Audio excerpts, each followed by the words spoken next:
नमस्कार दोस्तों, आपका इस वीडियो में स्वागत है। मेरा नाम है कृतिका और आज हम यहाँ पर अपनी नेक्स्ट वीडियो कर रहे हैं हिमाचल प्रदेश करंट अफेयर्स की। तो जो लोग नए हैं उन लोगों को मैं बताना चाहती हूँ कि हम वीकली हिमाचल के करंट अफेयर्स कवर करते हैं और आज हम जो दिसंबर लास्ट वीक था दैट इज 2021 का 22 ऑफ दिसंबर से लेके 31 दिसंबर तक वो यहाँ पर कवर करने वाले हैं।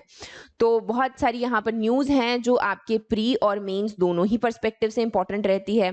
वेयर एज हिमाचल के अगर आप किसी भी एग्जाम की तैयारी कर रहे हैं तो उसमें there is a certain portion जो हिमाचल के करंट अफेयर्स या फिर जीके में से पूछा ही जाता है एंड वो कहीं ना कहीं आपके करंट अफेयर से रिलेट करता है। तो काफ़ी ज़्यादा मुश्किल आती है कि हिमाचल के करंट अफेयर्स कहाँ से पढ़ें। तो यहाँ पर हम जो आपकी इंपॉर्टेंट मैगजीन्स हैं या फिर जो न्यूज़पेपर है उससे इंपॉर्टेंट न्यूज़ को हम यहाँ पर कवर करते हैं, राइट। इन लेक्चर्स के पीडीएफ आपको हमारी मोबाइल एप्लीकेशन पर मिलते हैं। उसमें एक स्टडी मटेरियल करके सेक्शन रहेगा, वहां पर आप जाएंगे तो नीचे वीकली करंट अफेयर्स लिखा होगा ऑफ एचपी फॉर एचपीएएस या फिर एचपी वीकली करंट अफेयर्स, उसको आपने खोलना है वहां पर और वहां पर आपको सारे के सारे इनके पीडीएफ मिल जाएंगे। अगर आप ऑलरेडी तैयारी कर रहे हैं, एनटी की कर रहे हैं, एचएस की कर रहे हैं, तो बहुत सारी वहां पर टेस्ट सीरीज हैं where study material free and paid as well, सारा का सारा पड़ा हुआ है। You can go and check it out once कि किस तरीके का वहां पर आपको क्या बेनिफिशियल रहेगा, ठीक है। तो आज की अगर मैं वीडियो की बात करूं तो हमारे पास में बहुत सारी चीजें हैं। प्रीलिमिनरी फैक्ट्स हैं जैसे हेल्थ इंडेक्स में हिमाचल ने कैसा परफॉर्म किया, नया एक आरटीआई पोर्टल यहाँ पर खोला गया है। वेयर एज मेंस के टॉपिक्स, मेंस के बहुत सारे टॉपिक्स है, शिवधाम प्रोजेक्ट है, देन ऐसा हो नहीं सकता कि आप हम मेंस पढ़े और वहां पर हम टूरिज्म ना पढ़े, तो टूरिज्म के कुछ टॉपिक्स हमें देखने को मिलेंगे। वेयर एज बहुत नई नई बातें जैसे आपका हाइड्रोजन को हम एज अ फ्यूल यूज करना चाहते हैं, अर्ली वार्निंग सिस्टम यहाँ पर है। वेयर एज चाइल्ड स्टंटिंग का क्या यहाँ पर हमें हिमाचल में देखने को मिल रहा है, ये सारी बातें डिस्कस करेंगे। दो यहाँ पर स्कीम्स भी हैं जो हिमाचल की डिस्कस की जाएंगी, दैट इज एक है नई राहें नई मंजिलें और एक है हिमाचल प्रदेश स्वर्ण जयंती स्कीम 2021। अभी स्वर्ण जयंती आपको जो रीसेंट जितनी भी स्कीम्स हैं उनमें स्वर्ण जयंती देखने को मिल रहा है। ऐसा क्यों है? क्योंकि 2021 दैट इज 25 ऑफ जनवरी हमारा जो स्टेटहुड डे होता है, हमने 50वीं अपनी स्टेटहुड यहाँ पर मनाया था। इस साल जो है ये 51st हो गया, तो उसी की वजह say that is a big achievement for us कि हमने अपने 50 साल स्टेटहुड के मनाए। तो आपको बहुत सारी स्कीम्स में स्वर्ण जयंती देखने को मिलेगा, ठीक है, यानी कि गोल्डन जुबली। चलो जी, तो हमारा सबसे पहला टॉपिक हम यहाँ पर डिस्कस करते हैं, दैट इज आपका जो national highway authority of India है उसने पालमपुर रोपवे प्रोजेक्ट के लिए यहाँ पर हाँ कर दी है। इसका मतलब क्या है? इसका मतलब ये है कि देखिए आने वाले दिनों में स्पेशली जब आपका सर्वे आने वाला है, आपका बजट आने वाला है, इन दिनों बहुत सारी चीजें जो हैं उनको हाँ करी जाएगी। हाँ यानी कि उनको जो पैसा है वो सैंक्शन किया जाएगा। जो एग्जाम के लिए इंपॉर्टेंट नहीं है, एग्जाम के लिए क्या इंपॉर्टेंट है? इनकी लोकेशंस। अब जो ये पालमपुर वाला आपका रोपवे है ये किस किस को कनेक्ट करेगा? तो ये पालमपुर को चुंजा ग्लेशियर है उससे कनेक्ट यहाँ पर करेगा। जब हम रोपवेज की बात करते हैं तो अक्सर हम क्या देखते हैं, इनका मेंशन जो है किसमें किया जाता है? इकोनॉमिक सर्वे में। तो ये जो आपका लास्ट वाला इकोनॉमिक सर्वे था उसमें 4 मेंशन किए गए थे रोपवे, तो इनके ऊपर डायरेक्टली मैचिंग क्वेश्चन पूछ लिया जा सकता है। जैसे धर्मशाला, ये तो इजी है, जैसा इसका नाम है, कहाँ पर? डिस्ट्रिक्ट कांगड़ा में। फिर आता है आपका श्री आदि हिमानी चामुंडा जी, तो ये अभी आपका कांगड़ा में है। फिर आ गया पालछान टू रोहतांग, ये रोपवे किसको जोड़ेगा? ये आपके कुल्लू में रोहतांग को और पालछान को जोड़ेगा। देन इज भुंतर टू बिजली महादेव, ये भी आपका कुल्लू में है। Ropeway are a means of transportation basically. जैसे आप जब मैक्लोडगंज को नीचे धर्मशाला के साथ में अभी चढ़ते हैं ना ऊपर धर्मशाला से, जब उसके साथ में जोड़ा जाएगा तो ये 5 से 10 मिनट का रास्ता बन जाएगा। सो इस तरीके से हम रोपवे यहाँ पर कंस्ट्रक्ट करेंगे। आने वाले दिनों में आपको सिर्फ इनकी लोकेशन को ध्यान में रखना है कि कौन सी लोकेशन में कौन से रोपवे हैं, ठीक है। इसी के साथ बढ़ते हैं हम अपनी अगली न्यूज की तरफ। अगली न्यूज है हेल्थ इंडेक्स के बारे में। तो हिमाचल प्रदेश ने यहाँ पर पहले इसका 6th यहाँ पर जो आपका रैंक है वो था, अभी वो 7th स्पॉट पे आ गया है नीचे। तो सबसे पहले हेल्थ इंडेक्स की बेसिक बातें, अगर आप और एग्जाम की भी तैयारी कर रहे हैं, इनफैक्ट एचपी की बात तो हम हिमाचल के करंट अफेयर्स के लिए करेंगे, नेशनल इंटरनेशनल जब भी आप पढ़ेंगे तो वहां पर आपको इसके बारे में और भी कुछ चीजें पता होनी चाहिए। तो जैसे आपका हेल्थ इंडेक्स आ गया। हेल्थ इंडेक्स सबसे पहले कौन देता है? जैसा इसका नाम है, हेल्थ के बारे में ये होता है। नीति आयोग, वर्ल्ड बैंक और health and family welfare ministry, ये तीनों लोग जो है यहाँ पर एक रिपोर्ट कमीशन करते हैं जिसमें सारे स्टेट्स का मेंशन किया जाता है। इसमें जैसे इसका नाम है, हेल्थ की बात करते हैं, बहुत सारे जैसे आपकी बहुत सारे इंडिकेटर्स इसमें रहते हैं जो आगे हम देखेंगे भी, जो बताते हैं कि हेल्थ सेक्टर में कैसा परफॉर्म कर रहे हैं जो आपके स्टेट्स हैं। फिर स्टेट्स का हम थोड़ा सा कंपैरिजन जो है नेशनल लेवल पे कर सकते हैं कि किस तरीके से हेल्थ सेक्टर में हम डेवलपमेंट ला सकते हैं या फिर चेंजेस लाए जा सकते हैं, कौन से आपके ऐसे स्टेट्स हैं जो अच्छा परफॉर्म नहीं कर रहे हैं। अभी इसमें जो है आपकी दो कैटेगरीज होती हैं, एक होती है लार्जर स्टेट्स एंड एक है स्मॉलर स्टेट्स। लार्जर स्टेट्स में अगर हम देखें तो केरला और तमिलनाडु काफी अच्छा परफॉर्म कर रहे हैं, काफी टाइम से टॉप रैंकिंग स्टेट्स रहते हैं। स्मॉलर स्टेट्स में आपके मिजोरम और त्रिपुरा है। अब हिमाचल जो है इसमें आपके सिक्स पोजीशन पर था, लेकिन अभी जो है ये 7th पोजीशन पर आ गया है। तो इसमें कुछ 18% का डिक्रीज हमें इनके इंडिकेटर्स में 18% का डिक्रीज देखने को मिला है। वेरएज और भी बहुत सारे आपके स्टेट्स हैं, इनको भी एक एक बार देख लेना है कि किस किस में इंक्रीज है, किस किस में डिटरेट रैंक किए हैं, रिटेन किया है या फिर रैंक को इम्प्रूव किया है।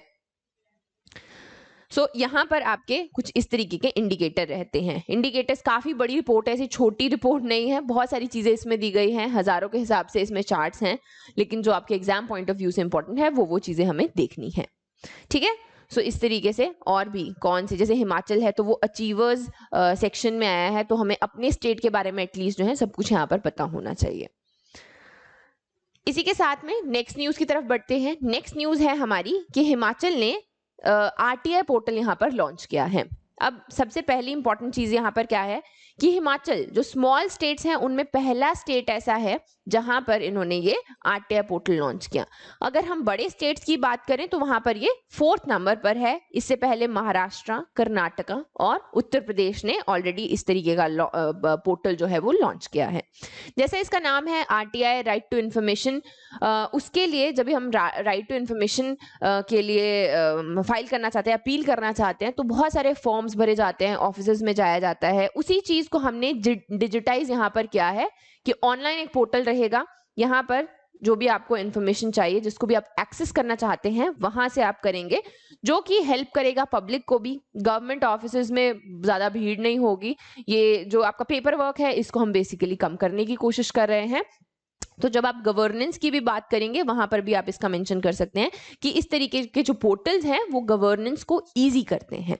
ठीक है, ट्रांसपेरेंसी आती है गवर्नमेंट के बीच में और जो आपकी पब्लिक है उनके बीच में। It becomes easier for the government to govern as well. जो आपकी पब्लिक रहती है उनका ज्यादा बिलीव रहता है गवर्नमेंट में इस तरीके के स्टेप्स की वजह से। तो यहाँ पर किसने, डिपार्टमेंट ऑफ एडमिनिस्ट्रेटिव रिफॉर्म्स, इन्होंने इसको लॉन्च यहाँ पर किया है। नेक्स्ट न्यूज हमारी है new traffic control system in Chamba. तो सबसे पहला तो प्री फैक्ट यहाँ पर क्या आ गया, ये जो नया ट्रैफिक कंट्रोल सिस्टम है ये कहाँ पर इंस्टॉल किया गया है, चंबा में। तो 10 लाख रुपए लगा के यहाँ पर इंटेलिजेंट ट्रैफिक मैनेजमेंट सिस्टम जो है लगाया गया। अब इसमें इतना क्या इंटेलिजेंट है ये हमें पता होना चाहिए अगर डायरेक्टली क्वेश्चन पूछ लिया जाए तो। जैसा कि इसका नाम है, ट्रैफिक को ये मैनेज करता है बहुत सारे तरीकों से।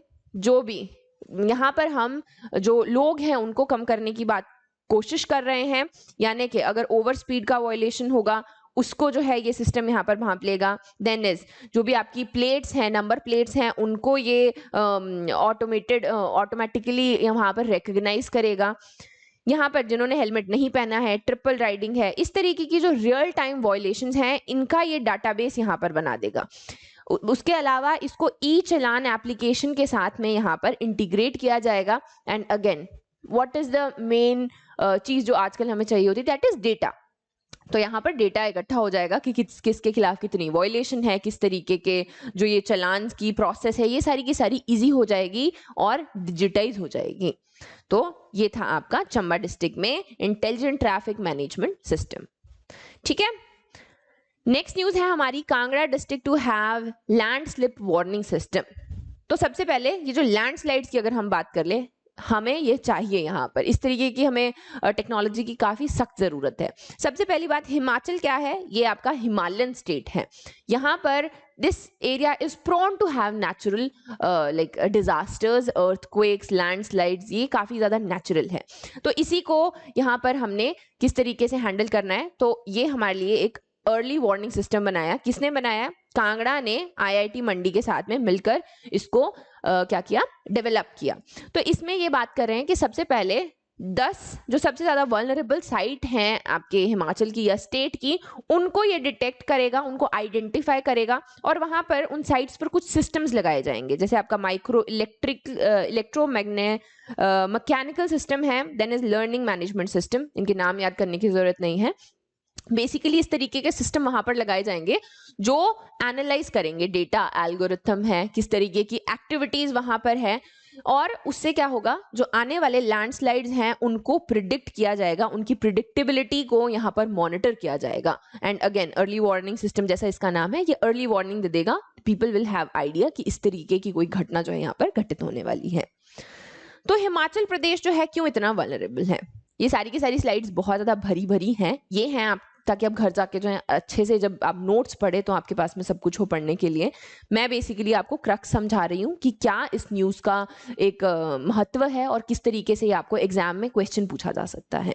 ठीक है, तो यहाँ पे अर्ली वार्निंग सिस्टम की हम बात कर रहे थे इसका, और मैंने बोला कि Himachal is a Himalayan state and it is prone to have natural disasters and इसके बहुत सारे यहाँ पर हमें रीजंस देखने को मिलते हैं। चाहे आपका वो डिफॉरेस्टेशन हो, लैंड डिग्रेडेशन, डिजर्टिफिकेशन है, ग्लेशियल आउटबर्स्ट हमें देखने को मिल रहे हैं। देन उसके अलावा जैसा अगेन मैन मेड इंटरफेरेंस यहाँ पर हो रही है, यानी कि क्लाइमेट चेंज। अभी क्लाइमेट चेंज की वजह से बहुत सारी यहाँ पर चेंजेस आ रहे हैं जिसकी वजह से हमें नेचुरल डिजास्टर्स देखने को मिलते हैं। क्लाइमेट चेंज हिमाचल में है कि नहीं है, अब ये क्वेश्चन नहीं है, ये अगेन आप डाटा के ऊपर यहाँ पर जो है लाए कर सकते हैं, रिलाय कर सकते हैं। यहाँ पर बहुत सारा डेटा है। अगर हम पिछली सदी में देखें तो 1.6 डिग्री सेल्सियस टेम्परेचर डिक्रीज हुआ है हिमालयन एरिया का। उसके अलावा शिमला का जो वार्मिंग रेट है वो बढ़ गया है। रेनफॉल 17% से डिक्रीज किया है। ब्यास रिवर में मॉनसून में पानी आता नहीं है। चिनाब में विंटर में जो पानी है वो जाता नहीं है। तो इस तरीके से बहुत सारी चेंजेस यहाँ पर हैं। वेयर जो आपकी एप्पल बेल्ट है वो शिफ्ट हो गई है थोड़ा सा ऊपर नीचे, सिंस जहाँ पे पहले एप्पल लगता था वहां पर टेम्परेचर इंक्रीज कर गया तो लोगों ने वेजिटेबल्स लगानी शुरू कर दी। So these are the indicators जिसकी वजह से climate change is real in Himachal as well and therefore backing the fact कि इसकी वजह से भी नेचुरल डिजास्टर यहाँ पर हमें देखने को मिलते हैं। नेक्स्ट हमारी न्यूज आती है राइज इन चाइल्ड स्टंटिंग इन हिमाचल प्रदेश। तो यहाँ पर एक स्टडी की गई जिसमें कुछ पैरामीटर्स को देखा गया।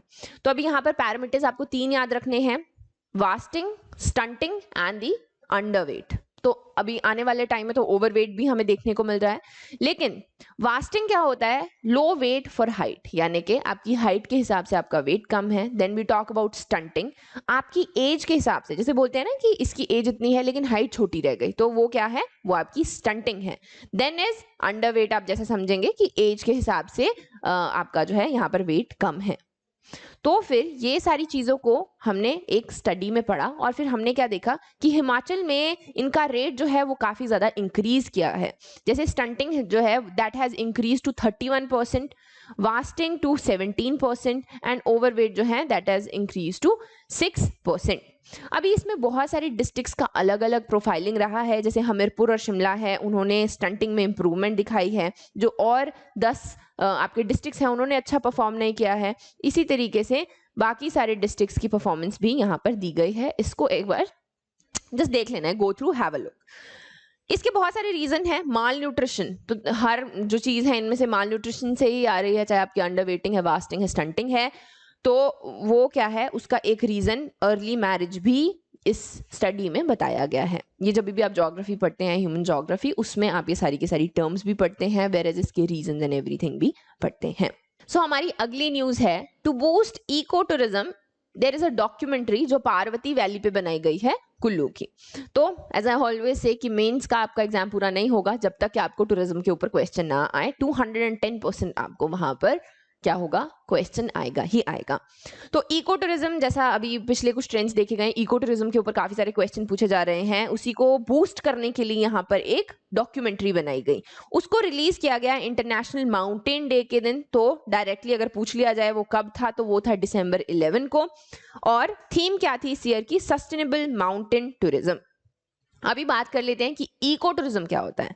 तो अगर आपको डायरेक्टली भी क्वेश्चन यहाँ पर पूछा जाए इको टूरिज्म के ऊपर, और वहां पर आप ये दो चीजें मेंशन कर दे, so it will like put colours to your answer, extra mark जो है आपको यहीं से मिलेगा। ठीक है, इको टूरिज्म की अगर मैं बात करूं, क्या होता है यहाँ पर हम बात कर रहे हैं कि एक अच्छा relationship between the tourist and the local people, जो वहां पर कम्युनिटी रह रही है उनको भी फायदा हो बहुत सारी चीजों से। हमने टूरिज्म के ऊपर अलग से वीडियो भी किया था, उसको भी आप देख सकते हैं। जो वहां पर रहने वाले लोग हैं उनको भी, उनका वेलबींग भी यहाँ पर अच्छा रहे, जो एनवायरनमेंट है उसको कोई भी लाइक हार्म ना वहां पर पहुंचे, एक प्रॉपर बैलेंस जो है हमें रखना है, वेरस टूरिज्म का भी फायदा यहाँ पर उठाना है। सो इसके बहुत सारे अगेन हमें कॉन्सिक्वेंसीज देखने को मिलते हैं, बहुत सारी मेरिट्स डीमेरिट्स हैं, वो अलग अलग आप यहाँ पर पढ़ सकते हैं।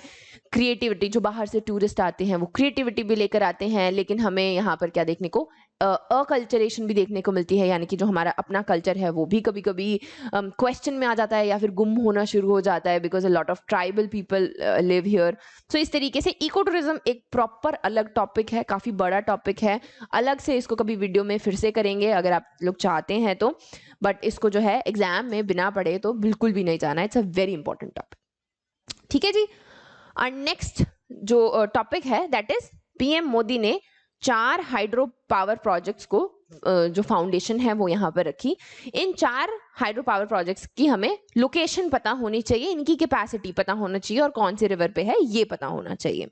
तो चारों के नाम मैं आपको बता देती हूँ। एक है Sawra Kuddu hydro power project, Renuka ji dam project, Luhri stage 1 hydro power project, and then is Dhaula Sidh hydro power project. एक एक करके देखें तो ये तो है आपका शिमला में जुब्बल तहसील में पब्बर रिवर के ऊपर 111 मेगावाट। इनकी कैपेसिटी याद करना थोड़ा ट्रिकी है, अगर नहीं भी हो देन लीव इट, एक या दो क्वेश्चन, एक क्वेश्चन पूछा जाएगा उसको आप स्किप भी कर सकते हो, लेकिन इसकी जो लोकेशन है उसके ऊपर अगर मैचिंग क्वेश्चन आ जाए तो वो आपसे हो जाए, इसके लिए आपको इसकी लोकेशन पता होनी चाहिए। Next is Renuka ji dam project, ये तो हमें पता है, ये आपकी गिरी रिवर के ऊपर है जो यमुना की ट्रिब्यूटरी है, और कहाँ पर है, सिरमौर में है। यहाँ पर इसकी जो बेनिफिशियरी हैं उसके लिए एमओयू साइन किया गया था। It's not just between Himachal and like neighbouring states, जबकि आप देख सकते हैं ये हिमाचल प्रदेश, हरियाणा, उत्तर प्रदेश, उत्तराखंड, राजस्थान और दिल्ली, दैट इज आपकी कैपिटल तक भी इसकी जो बेनिफिट्स है वो पहुंचेंगे, पानी पहुंचेगा। Next is Luhri stage 1 hydro power project, ये है आपका सतलुज रिवर के ऊपर और शिमला में। And the last one is Dhaula Sidh hydro power project, तो ये कहाँ है आपका, ये है आपका हमीरपुर डिस्ट्रिक्ट में। तो हमें क्या याद रखना है कि ये हमीरपुर का पहला हाइड्रो पावर प्रोजेक्ट है। सो इस तरीके से आपको इनका आइडिया होना चाहिए। Our next news is state set sights on hydrogen as a fuel. तो हम यहाँ पर बात कर रहे हैं कि हाइड्रोजन को एज अ फ्यूल किस तरीके से फ्यूचर में यूज किया जाएगा। इसका मेंशन एक ड्राफ्ट में किया गया जो स्टेट की नई पावर पॉलिसी है उसमें। तो हम क्या करेंगे, ग्रीन हाइड्रोजन, अब ये क्या होता है, इसको जनरेट करेंगे और एज अ फ्यूल यूज करेंगे। इसके बहुत सारे फायदे हैं। ये बेसिकली जब भी इस तरीके का कोई इनिशिएटिव आता है, जब एनवायरनमेंट को प्रोटेक्ट करने की बात आती है, तो हिमाचल जो है काफ़ी बढ़ चढ़ के आगे आता है। और स्पेशली जैसे हम इलेक्ट्रिकल व्हीकल्स की भी बात करें तो हिमाचल में पहले इलेक्ट्रिकल बस चली थी। सो इस तरीके से हमें इसके बारे में, ये एक विजन है लेकिन हमें इसका आइडिया होना चाहिए कि हाइड्रोजन को एज अ फ्यूल किस तरीके से यूज़ किया जाएगा। ठीक है, तो ये सिंस ये फ्यूचर है, इसमें जीरो आपका कार्बन फुटप्रिंट रहता है। और इसमें एक मेंशन किया गया है ये ग्रीन हाइड्रोजन। तो ग्रीन हाइड्रोजन क्या होता है, तो हाइड्रोजन को प्रोड्यूस किया जाता है दो तरीकों से, एक है ब्लू हाइड्रोजन, ग्रीन हाइड्रोजन। जब हम नेचुरल गैस या स्टीम रिफॉर्मिंग्स को यूज करते हैं, जो आपका हाइड्रोजन है उसको प्रोड्यूस करने के लिए, उसको हम ब्लू हाइड्रोजन कहते हैं। वेल ग्रीन हाइड्रोजन की अगर हम बात करें, जब भी हम किसी रीन्यूएबल सोर्स को यूज करते हैं हाइड्रोजन के प्रोडक्शन के लिए, तो सिंस हमारे पास में बहुत सारे हाइड्रो इलेक्ट्रिक प्लांट्स हैं और हम रिन्यूएबल पावर सोर्सेज की तरफ बढ़ रहे हैं, तो यहाँ से हम अनलिमिटेड, हमारे पास में वाटर की कोई कमी नहीं है, हाइड्रोजन जो आपके हाइड्रो पावर प्लांट्स हैं उनकी कोई कमी नहीं है, तो यहाँ से हम एक अच्छा हाइड्रोजन का प्रोडक्शन कर सकते हैं एंड फाइनली वो उसको हम और भी बहुत सारे तरीकों से यहाँ पर यूज़ कर सकते हैं।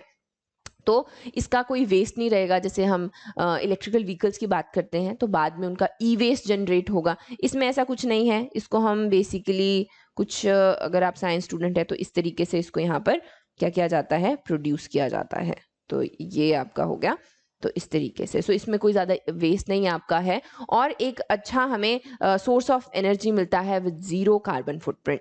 इसको हम और बहुत जगह यूज़ कर सकते हैं, चाहे वो आपका इंडस्ट्रीज़ हैं, गैस पावर प्लांट्स हैं, hydrogen as a fuel, again we talk about long distance shipping, और भी बहुत तरीके से इसको यूज़ किया जा सकता है। तो हिमाचल ने यहाँ पर इसके लिए ये इनिशिएटिव लिया है। नेक्स्ट हमारी न्यूज़ है decline in area under glacier in 5 river basin. तो हिमाचल में पहले ही 5 नदियां हैं, उनमें से तो सिंस हिमाचल की मैक्सिमम जो नदियां हैं वो ग्लेशियर से निकल कर आती हैं, जैसे आपकी चंद्रभागा है, जिसे हम चिनाब कहते हैं, तो चंद्र ग्लेशियर और भागा ग्लेशियर से निकलती है, रावी, सतलुज, ब्यास, तो इनके जो सोर्सेज हैं दोज आर ग्लेशियर्स। अभी सिंस बहुत मैंने आपको पीछे भी हमने बात की कि किस तरीके से क्लाइमेट चेंज हो रहा है, इन्हीं सारे रीजंस की वजह से हमें क्या देखने को मिल रहा है कि इनकी जगह ग्लेशियर लेक्स मिल रही हैं। ग्लेशियर लेक्स का मतलब है कि जो आपके ग्लेशियर्स हैं वो मेल्ट हो रहे हैं। अभी इसकी वजह से जो आपके डाउन स्ट्रीम एरिया है वहां पर एक पोटेंशियल थ्रेट बनता है फ्लडिंग का, सिंस जो पानी का लेवल है वो बढ़ जाएगा नीचे आकर। जब हम शिवालिक्स में आते हैं तो हमने हाइड्रो पावर प्रोजेक्ट्स लगा के रखे हैं, वो ओवरफ्लो कर जाएंगे। इसकी बहुत सारे यहाँ पर हमें कॉन्सिक्वेंसेस देखने को मिल सकती हैं, जो कि काफी ज्यादा यहाँ पर वरिसम है। सो इसकी वजह से हमें थोड़े से यहाँ पर आंकड़े देखने हैं। जो ब्यास है इसमें सबसे ज्यादा डिक्लाइन देखा गया है, ग्लेशियर जो आपका एरिया है उसका, दैट इज 14.33%। फिर आती है आपकी चंद्रा, बास्पा, पार्वती, भागा, रावी, स्पीति। सो इस तरीके से हम क्या देखते हैं कि जो ग्लेशियर्स का एरिया, ग्लेशियर्स जो एरिया कवर कर रहे हैं वो कम होता जा रहा है, उनकी जगह हमें ग्लेशियर लेक्स देखने को मिल रही हैं।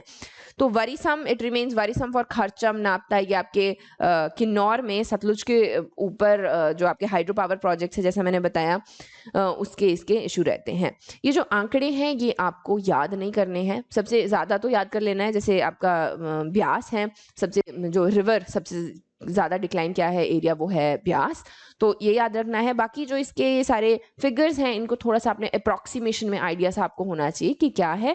जब आप आंसर लिखेंगे तो वहां पर आप इस सोर्स को कोट कर सकते हैं कि इस तरीके से हमें ये वाले हमारे पास में फिगर्स हैं। आगे हम बात करेंगे कि कुल्लू की लुग वैली को टूरिज्म हॉटस्पॉट बनाने की हम बात कर रहे हैं, तो इसको नई राहें नई मंजिलें में इंक्लूड किया गया है। तो सबसे पहले मैं इसी जो आपकी स्कीम है इसके बारे में बताऊंगी, नई राहें नई मंजिलें। अभी इसमें हमने बोला है कि ऐसे बहुत सारे टूरिज्म की ऐसी बहुत सारी साइट्स हैं जिनका पोटेंशियल हमने अभी नहीं देखा है या उसको हम हार्नेस नहीं कर पा रहे हैं, तो हम क्या करेंगे, उन मंजिलों तक नई राहें लेके जाएंगे। बहुत सारे रोड्स हैं, फैसिलिटीज हैं, वो प्रोवाइड करवाई जाएंगी ताकि हम वहाँ पे टूरिज्म पहुंच सके। वहाँ के जो लोग हैं, इको टूरिज्म की हम बात कर रहे थे, वहाँ के जो लोग हैं उनको अलग अलग अपॉर्चुनिटीज टूरिज्म वहाँ पर दे सके, चाहे वो होटल इंडस्ट्री है।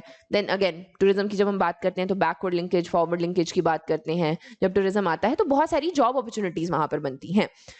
तो इसके लिए हमने कुछ कुछ प्रोजेक्ट्स इसमें ऑलरेडी डाल के रखे हैं, जैसे कि आपका पहला है बीर बिलिंग, फिर झंझेली है, मंडी में चांशल है, शिमला में, और फाइनली इसमें जो आपकी कुल्लू की ये लुग वैली है इसको भी यहाँ पर रखा गया है। तो बहुत सारी चीजें इसमें की जाएगी, केबल ट्रॉलीज बनाई जाएंगी, रोड्स अगेन बनाए जाएंगे इस तरीके की। वेयर एज स्पोर्ट्स की अगर हम बात करें, कैंपिंग साइट्स हो गई या फिर आपके वाटर स्पोर्ट्स है किसी भी तरीके के, विजिटर्स के लिए कुछ इस तरीके की चीजें जो उनको अट्रैक्ट करें वहां पे, वैसी चीजें यहाँ पर बनाई जाएंगी।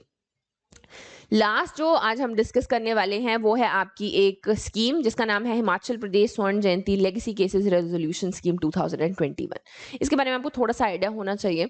तो बेसिकली ये बात है प्री जीएसटी एरा की, जो टैक्स पेयर्स थे उनके और स्टेट का एक टैक्स रहता था, तो वो उन्होंने यहाँ पर उनके बीच में यहाँ पर केस चल रहा था।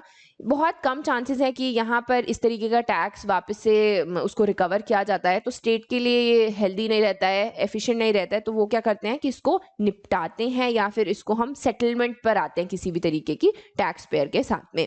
तो उन्हीं पेंडिंग जो लेगेसी केसेस थे उनको बेसिकली हम यहाँ पर क्या कर रहे हैं, सेटल कर रहे हैं। इसको 2 भागों में सेटल किया जाएगा। एक में आपको 10% सेटलमेंट फीस जो है लगेगी, दूसरे में 150, यानी कि इसका मतलब क्या है, इसका मतलब ये है कि जल्दी से जल्दी आपको अपने जो टैक्स पेयर हैं उनको मोटिवेट किया जा रहा है कि जल्दी से जल्दी इस सेटलमेंट को कीजिए। So that is it for today. I hope आपको ये वीडियो हेल्प करेगा। Do like share and subscribe. उसके अलावा अगर आपने और वीडियोस नहीं देखे हैं, आपकी वीकली करंट अफेयर्स छूट गए हैं, तो आप हमारी प्लेलिस्ट को जाके देख सकते हैं, वहां पर आपको सारे के सारे वीडियोस मिल जाएंगे। All the very best and keep studying.